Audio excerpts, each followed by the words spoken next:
You are listening to the Antidote to Deception radio program, a ministry of the Global Gospel Power Outreach. And now to the studio and our host, the Word Master, Vernon Peters.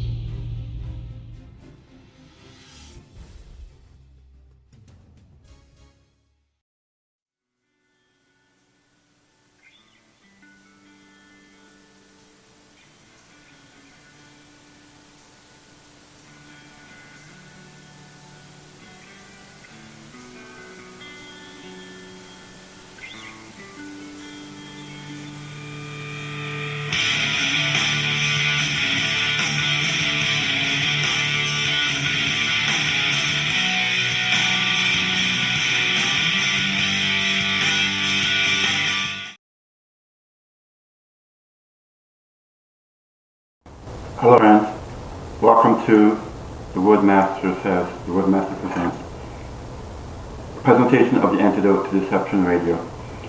Friends, before I begin what I want to say to you just now, let me just preface it by saying that it may sound doom and gloom, but this message that you're about to hear in this short reading is a glorious message, because it tells us that the end is near, that the system of this world and all its wickedness is just about over, and Christ is about to come.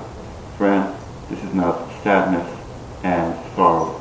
This is about light and joy. Check it out. It says, and I'm reading from the book Last Day Events. So on page 133, and begins with paragraph 5, under the subheading, National Apostasy will be followed by national ruin. When our nation in its legislative councils shall enact laws to bind the conscience of men in regard to their religious privileges, enforcing Sunday observance and bringing oppressive power to bear against those who keep the seventh-day Sabbath, the law of God will, to all intents and purposes, be made void in our land, and national apostasy will be followed by national ruin. It is at the time of the national apostasy, when, acting on the powers of Satan, the rulers of the land will rank themselves on the side of the man of sin. It is then the measure of guilt is full. The national apostasy is signal for national ruin. Friends, as you listen to this message, I want to tell you right now that what's going on inside our country here in America and around the world, it's not accidental, incidental, it's not the zeitgeist. Friends, these are the death throes of a planet hurling towards a destiny, a date with the King of Kings. Friends, right now America is in a death throe, I firmly believe. I firmly believe that the America that we knew and loved died sometime this year. That we are in a free fall. And if you are a student of history, you would know about what I'm saying, because you would have seen that other empires of the past suffered the same fate. Suffered the same fate. They were destroyed from within. But friends, even as much as we are headed in that direction, I want to tell you that there's hope. You see, the issues that are at stake are prophetic. The seal of God versus the mark of the beast. Loyalty to the creator of the universe and our Redeemer, or loyalty to Antichrist and subsequently to Satan. Where will you stand? On which side will you find yourself being loyal to? Friend, I hope you stand up for Jesus. Let's continue. It says, Roman Catholic principles will be taken under the care and protection of the state. This national apostasy will speedily be followed by national ruin. When Protestant churches shall unite with the secular power to sustain a false religion for opposing which their ancestors endured the fiercest persecution, then will the papal Sabbath be enforced by the combined authority of church and state.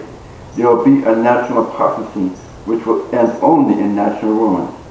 When the state will use its power to enforce the decrees and sustain the institutions of the church, then will Protestant America have formed an image to the papacy, and there will be national apostasy which will end only in national ruin. These are some deep things that you just heard.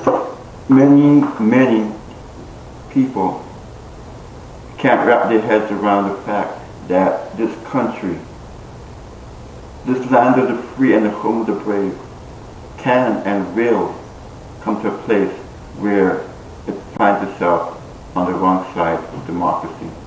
But the Bible tells us, history shows us, and prophecy declares that it will happen. Friends, we are living in the last remnant of time, and I implore you, I beseech you, I beg you, to get your heart right with God. To live such a life that is telling, and what to tell him, that you're choosing to side with the King of Kings and Lord of Lords. I don't know about you, friend, but it's hard and it's rough and it's tough to hear about what is going to happen in America.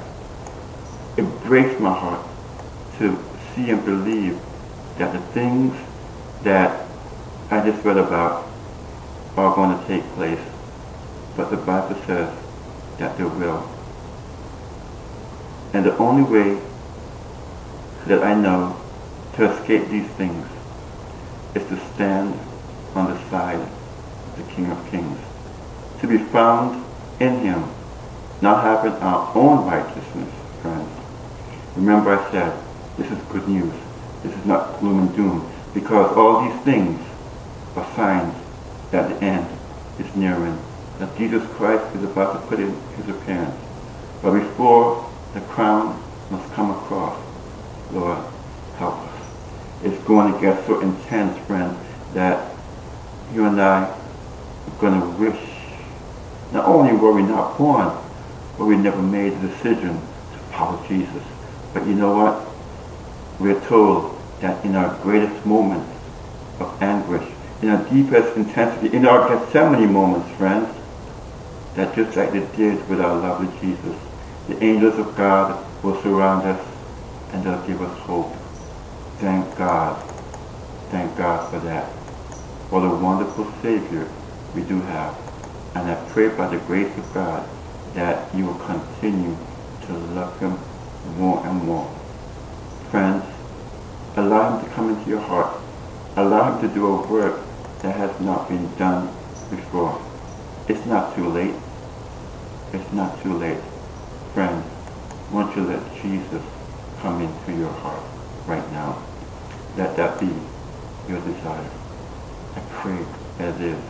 I pray that you're willing to take a stand on the Lord's side, not to lose out and not to be found on the wrong side when the dust settles. Friends, we are minutes to midnight. Liberty has already fallen. I can't say it hasn't. We are in the death throes of this great American experiment. But in all of this, we are sure that Christ is about to come. What do you say that you allow him to do the work that he wants to do in you? Praise God. I have lied in my soul for which long I had sought, since Jesus came into my heart. Since Jesus came into my heart. Since Jesus came into my heart. Floods of joy o'er my soul like the sea billows roll. Since Jesus came into my heart, I'm possessed of a hope that is steady.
since Jesus came into what a wonderful change.